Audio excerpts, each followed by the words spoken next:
So you got a routine tire rotation, and now the car shakes around 65 miles per hour. Your first thought is probably alignment.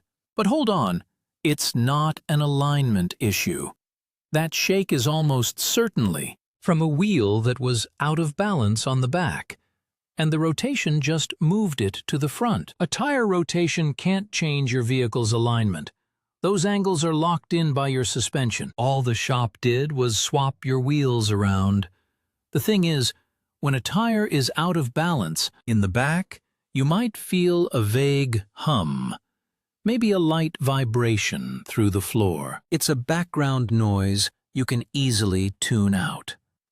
But the moment you move that same unbalanced wheel, up front, the vibration comes straight up the steering column and into your hands.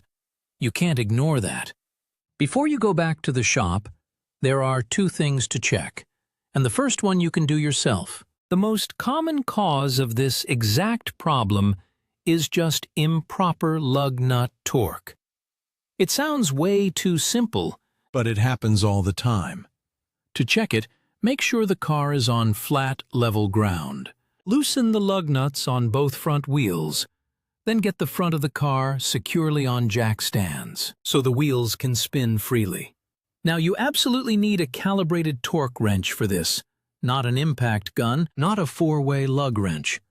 An impact gun can over-tighten and even warp your brake rotors, causing a whole different vibration when you brake.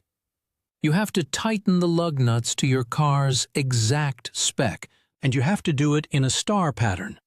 That ensures the wheel mounts flat against the hub.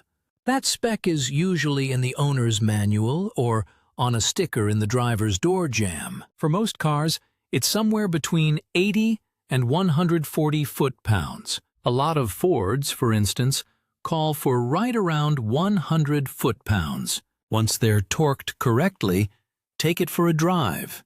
If the shake is gone, great.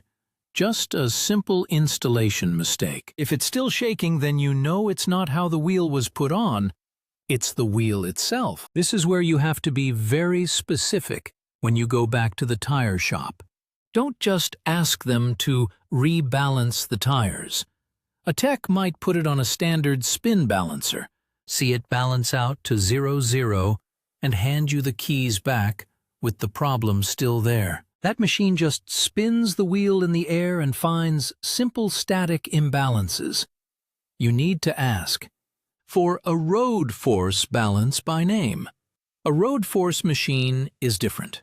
It has a big roller that presses against the tire with hundreds of pounds of force, simulating the weight of the car rolling down the highway.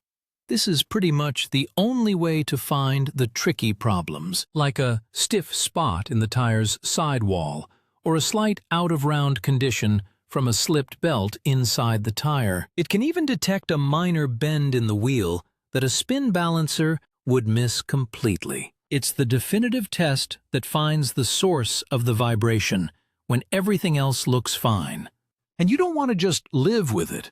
That constant vibration isn't just annoying, it's actively wearing out expensive parts. Over time, it puts extra stress on your wheel bearings, ball joints, tie rod ends, and other steering components. That just leads to faster wear and, bigger repair bills down the road. So start with that torque check. It's free and fixes the problem more often than you'd think. If that doesn't do it, insist on a road force balance. That'll find it.